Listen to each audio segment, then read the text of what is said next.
Olá, amigos! Estamos iniciando mais um programa Espiritismo Agora, uma realização da Fraternidade Francisco de Assis e do Centro Espírita André Luiz, de São Paulo. Queremos agradecer a todos aqueles que estão escrevendo para o nosso programa, cumprimentando, elogiando, fazendo observações e recomendações. A todos os amigos que nos escreveram os nossos agradecimentos. E se você está vendo pela primeira vez este programa e quer conhecer os programas anteriores, acesse o nosso site. Aí você está lendo o disco, nosso endereço para você entrar no site de Espiritismo Agora. Um programa feito para você que gosta de estudar e que quer conhecer as bases filosóficas e científicas da doutrina espírita, codificada por Allan Kardec. Este é o nosso programa de número 12, é o 12º programa do Espiritismo Agora. E vamos hoje falar, atendendo às inúmeras solicitações de pessoas que nos escreveram, e também conforme o nosso programa anterior, quando falamos de provações e expiações. E nós hoje vamos tocar nesse assunto, que é um assunto bem correlato com os estudos que estamos realizando aqui em nossa rede. Provações e expiações. Vamos conhecer tudo. Vamos começar neste programa, porque penso que um programa só não será suficiente para abordarmos todos os aspectos, mas vamos iniciar, pelo menos, no programa de hoje. E vamos fazer uma explicação espírita sobre provações e expiações. Quantas vezes você já ouviu falar dessas duas palavras, das provações e das expiações? Vamos começar por provações. Para isto, é necessário fazer uma reflexão sobre alguns aspectos que o Espiritismo apresenta. Aí vocês estão vendo o rosto de capa do livro dos Espíritos. É uma edição da LAC, Livraria Allan Kardec. Tantas outras editoras brasileiras editam esta obra escrita originariamente em francês por Allan Kardec. Essa é uma tradição do professor José Herculano Pires. Na questão 399 do Livro dos Espíritos, nós temos um assunto relacionado com o livre-arbítrio. E um axioma, uma frase, um dístico, uma afirmação do Espiritismo é esta: todos os espíritos usam o livre-arbítrio. Então, o espírito, ele usa sempre do livre-arbítrio. Olha, não estou dizendo assim, o espírito tem livre-arbítrio, é que ele usa do livre-arbítrio, porque é uma lei natural, a liberdade de pensar, de falar e de agir. Então, nós usamos, nós enquadramos dentro dessa lei e a usamos. E o mais importante é responder esta questão. O que significa livre-arbítrio? Livre significa desembaraçado, significa solto, sem nenhum impedimento. Isso é livre.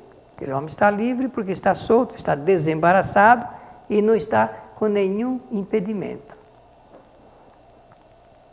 E arbítrio? Arbítrio significa resolução. Significa julgamento, alvitre, vem da vontade, e que depende somente dela, da vontade, segundo o seu alvitre, segundo a sua vontade. Isto é arbítrio. Então, sempre que lermos e ouvirmos esta palavra, temos que entendê-la como resolução, e vem da vontade. O espírito em estado de erraticidade, isto é, quando deixa o mundo físico, então existe um processo chamado desencarnação. O corpo morre, o espírito desencarna. O processo pelo qual ele desencarna chama-se desencarnação.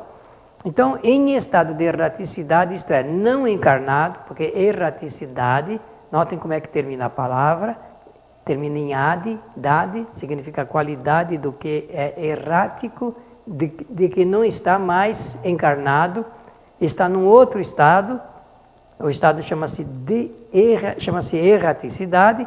Ele, espírito, estabelece as provas que deseja passar quando reencarnar. Então vamos explicar isso com cuidado e com vagar também. Quando o espírito se encontra desencarnado, ele fica num estado de aguardo da próxima encarnação. Nesse estado de erraticidade, ele faz reflexões sobre a vida, sobre si próprio, sobre o que fez, sobre o que deixou de fazer. É uma espécie de balanço que o espírito realiza sobre a sua vida. Medita bastante. Todos os espíritos na atual fase e faixa da nossa evolução aqui do planeta Terra todos os espíritos fazem estas reflexões sobre si mesmos. Então, nesse estado, é dado ao espírito, vamos usar essa expressão também, o direito de estabelecer quais são as provas que ele deseja passar quando estiver encarnado. Por qual razão? Porque se o espírito faz reflexões sobre a vida, sobre si mesmo, ele pode estabelecer testes para medir o seu grau de adiantamento espiritual. Ele faz um quadro das suas provações. É bem verdade que existe diferença entre prova e provação, mas nós vamos falar daqui a pouquinho. Mas ele quer medir quanto que ele já avançou. Então estabelece 1, 2, quantas provas desejar, porque ele só vai passar aquelas que tiver condições de passar. Pode mesmo, dentro dessa própria lei, quando percebe que não tem condições de passar uma determinada prova, deixá-la para encarnações seguintes, futuras. Então, um ponto a ser considerado é que, nesse estado de erraticidade, os espíritos traçam, organizam, idealizam as provas que deseja passar quando estiver encarnado. Todos os espíritos da nossa faixa de evolução. Isso está contido lá nessa pergunta que você pode conferir, e na resposta também, de número 399 do Livro dos Espíritos. Terceiro ponto deste nosso roteiro. Quando o espírito se encontra encarnado, ele vai deliberar se vai fazer ou não vai fazer, se vai concretizar ou não vai concretizar, se aceita ou não passar por aquelas provas que ele próprio estabeleceu para si mesmo. Ainda dentro dessa questão, 399 do Livro dos Espíritos. Por quê? Porque ele tem o direito, usando o livre-arbítrio, de aceitar ou não, porque depois de encarnado, muita coisa pode aparecer de maneira diferente e o espírito então postergar, isto é, deixar para uma outra encarnação, uma encarnação seguinte, as provas que ele estabeleceu para si próprio. O quarto ponto deste nosso roteiro é, em estado de encarnado, quando se encontra encarnado, já voltou para a vida material, uma nova encarnação, o espírito, então, passa por um momento de não lembrança de vidas anteriores. E isso tem a ver com o conforto espiritual que cada um deve ter para poder fazer novas experiências, não correndo riscos, principalmente de saber sobre os espíritos encarnados com os quais terá que conviver e que tem relações com as vidas anteriores. Isso é para facilitar o espírito, no seu processo de novas experiências, não ficar tocado por relações, por vezes, desconfortantes que teve com outros espíritos em outras encarnações. Você já imaginou saber que está numa família, onde tem inimigos, adversários de outras ocasiões. Então, isso é importante para dar ao espírito aquela garantia de que pode passar, e a não lembrança, isso não significa que apagou, é só não lembrar-se, não esqueceu. Até porque quando nós nos separamos do corpo físico à noite, por exemplo, quando estamos deitados, fazendo uma reparação de energias através do sono, o espírito afastado ele recobra lembranças de outras encarnações também, e do seu relacionamento com os espíritos com os quais convive agora, nesta existência. No capítulo 5 do livro chamado Evangelho segundo o Espiritismo, que é uma obra muito importante escrita por Allan Kardec, uma obra que faz uma análise dos ensinamentos de Jesus de Nazaré, ensinamentos morais. Kardec aproveitou vários ensinamentos para discorrer dentro do conhecimento espírita, dando uma versão do espiritismo para esses ensinamentos. Nós vamos encontrar um capítulo, que é o capítulo número 5, que vai tratar dessa matéria objeto do nosso estudo em Espiritismo Agora. O assunto é provações e expiações. Eu convido você a ler com particular interesse esse capítulo, leia integralmente esse capítulo, porque nós vamos ter oportunidade de entender como é que funciona essa situação de provação e de expiação do espírito quando está aqui encarnado.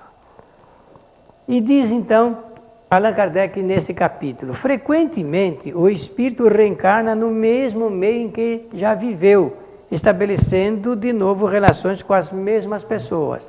Esse meio em que já viveu significa tanto do ponto de vista físico como um meio entre os espíritos com os quais ele já teve ligações no passado. E são essas ligações que promovem aspectos interessantes do relacionamento afetivo e efetivo entre os seres. Decorre desses relacionamentos, então, pendências. Essas pendências ficam, inclusive, para as chamadas existências futuras. E nós reencarnamos sempre em ligação com essas pendências. Espiritismo agora vai fazer um breve intervalo e logo mais nós retornaremos para continuarmos este nosso assunto. Apoio cultural.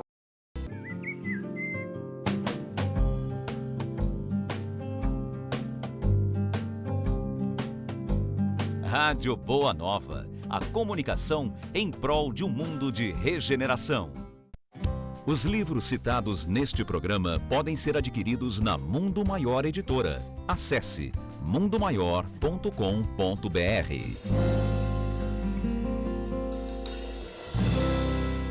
Um simples gesto, um ato de enormes proporções. Um simples gesto é capaz de dar apoio, acolher, educar, alimentar.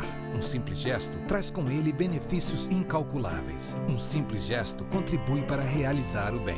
Participe para que a rede social do bem possa aumentar a sua capacidade de multiplicar as suas ações sociais. Pratique isso na hora que você for pagar a sua próxima compra. Use o cartão de crédito exclusivo O Bem. Peça já o seu cartão. Ligue 0800 644 2273.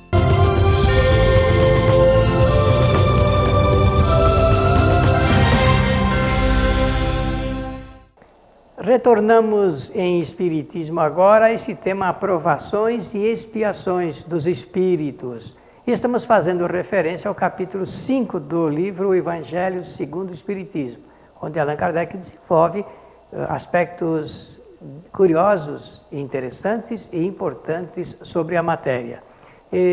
Citamos esta frase: frequentemente o espírito reencarna no mesmo meio em que já viveu, estabelecendo de novo relações com as mesmas pessoas, devido às pendências naturais nesse processo de relacionamento. Decorre daí essa necessidade de compreensão de que por vezes estamos numa família jurídica, mas não com espíritos familiares, espiritualmente falando. E as adversidades, as estranhezas das reencarnações anteriores, problemas existenciais, se configuram de novo como verdadeiros desafios a capacidade de entendimento e de superação de cada espírito. Allan Kardec escreveu também, nesse mesmo capítulo 5, uma frase interessante de que o Criador nos outorgou do que nós mais precisamos para poder realizar a nossa evolução, realizar as experiências novas no processo da encarnação. E está em 2 pontos, podem observar. O Criador nos outorgou do que nós mais precisamos, ou seja, da voz da consciência.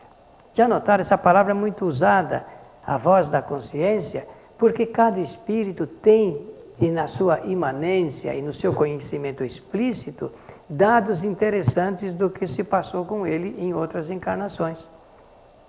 Dessas pendências que eu mencionei, desses relacionamentos com outros seres, com outros espíritos. Então, cada um, com essa voz interior da consciência, pode saber do que ele já fez e do que precisa fazer.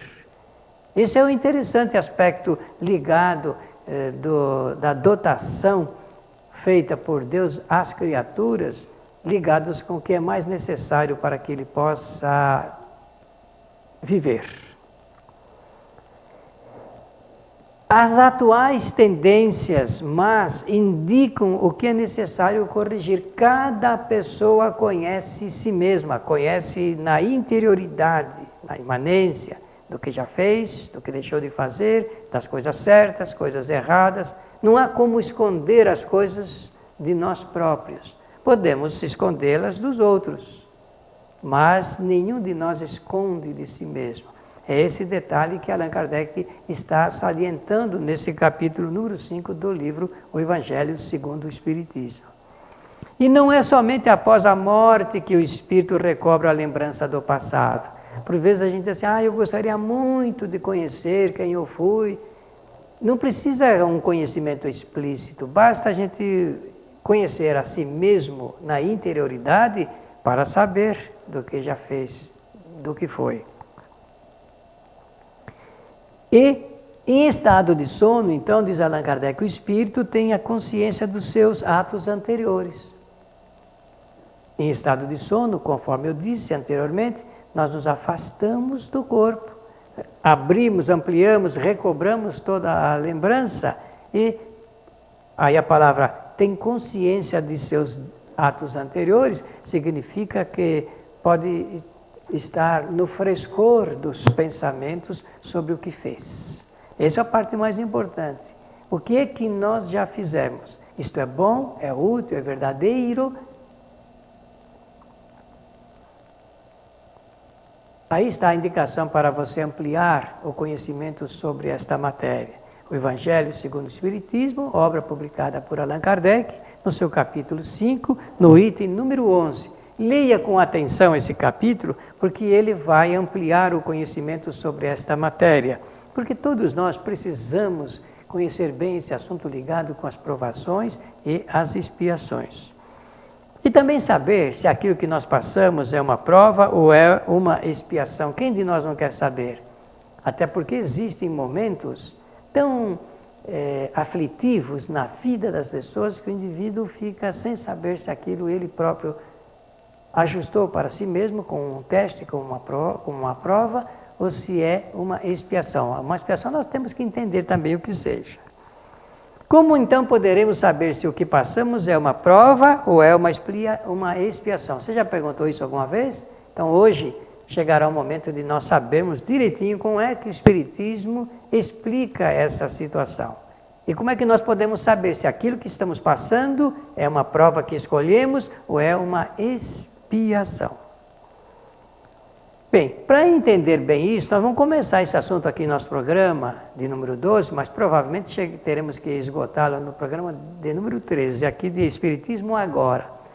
Vamos compreender que da classificação dos mundos, Allan Kardec, para poder dar uma ideia desse estudo, faz no livro do Evangelho segundo o Espiritismo uma classificação dos mundos segundo o estado moral e intelectual dos seus habitantes. Então fala de mundos primitivos, Fala depois de mundos, de provas e de expiações. Disse que a Terra é um mundo de provas e expiações. Então está logo a seguir de mundos primitivos.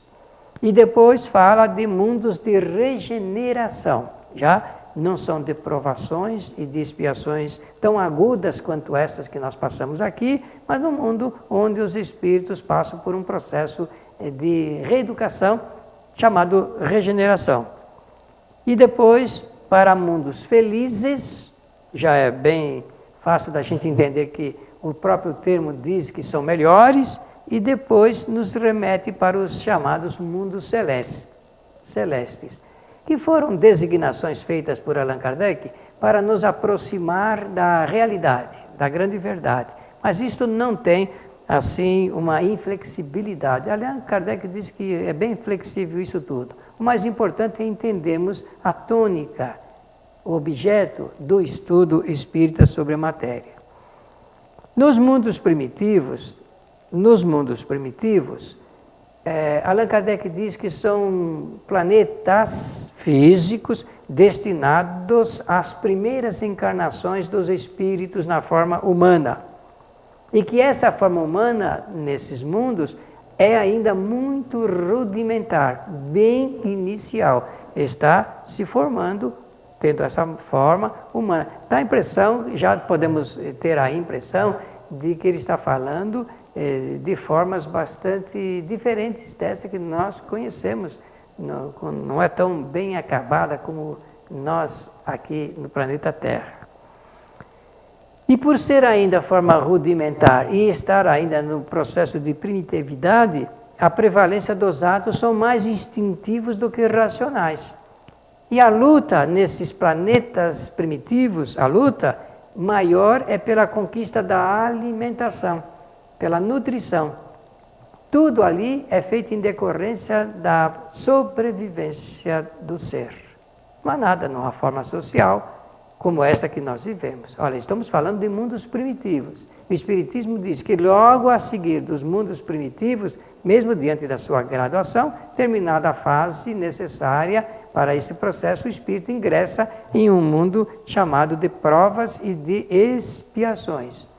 A Terra é chamada de um mundo de provas e de expiações.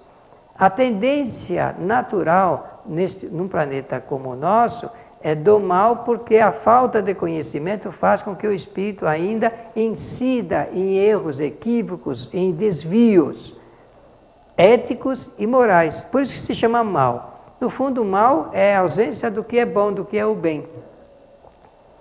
Só vai aprender lá na frente. Por ora, a nossa primeira tendência é esta, porque é gerada a primeira tendência pelo egoísmo, egocentrismo do espírito.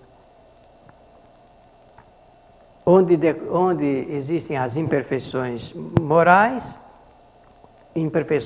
significa o seguinte: o espírito ainda não procede corretamente no processo de relacionamento humano, no relacionamento com outros seres, e que se transforma, por necessidade, em um verdadeiro campo de testes do espírito.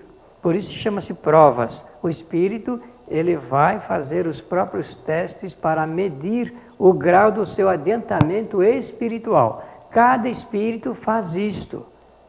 Alguns com maior vantagem e outros com menor vantagem, de acordo com o grau do seu conhecimento. E ligados, obviamente, às suas provações e às expiações, a todas as causas anteriormente produzidas pelos espíritos. Quando nós deixarmos esta encarnação definitivamente, nós levamos conosco todo este quadro de causas e efeitos anteriormente produzidos, como material para reflexões, porque nós não vamos trabalhar mais materialmente quando entrarmos em estado de erraticidade. Vamos trabalhar só intelectualmente, fazer experiências só com o pensamento, experiências chamadas teóricas, ligados com o pensamento a espíritos desencarnados e também aos desencarnados que deixamos aqui na Terra e com os quais convivemos socialmente.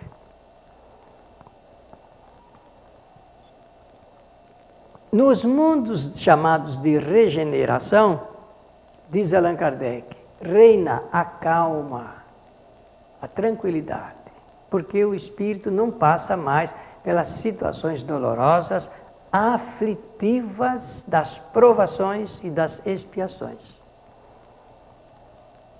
Porque prova é teste que o espírito estabelece para si mesmo, para poder adiantar-se e fazer uma análise da sua situação. E as provações, nós vamos daqui a pouco mencionar com um pouco mais de profundidade, são situações aflitivas do espírito, em decorrência do que ele próprio fez. Então, no mundo de regeneração, que é um processo melhor de reeducação do espírito, reina a calma e também a tranquilidade. E aquilo que se chama prova ou provação não são tão rudes quanto são aqui num planeta que nem o da Terra. Porque, podem notar, meus amigos, as pessoas dizem sempre que tem maior número de problemas e de dificuldades para viver. São poucas as criaturas que dizem que vivem na facilidade e na tranquilidade também. Nós vamos deixar o restante agora das informações sobre provação e expiação para o nosso próximo programa. E pela sua atenção, nós queremos agradecer. E se você quer conhecer os nossos programas anteriores, entre em nosso site. Aí está demonstrado para você o nosso endereço. Até o nosso próximo programa.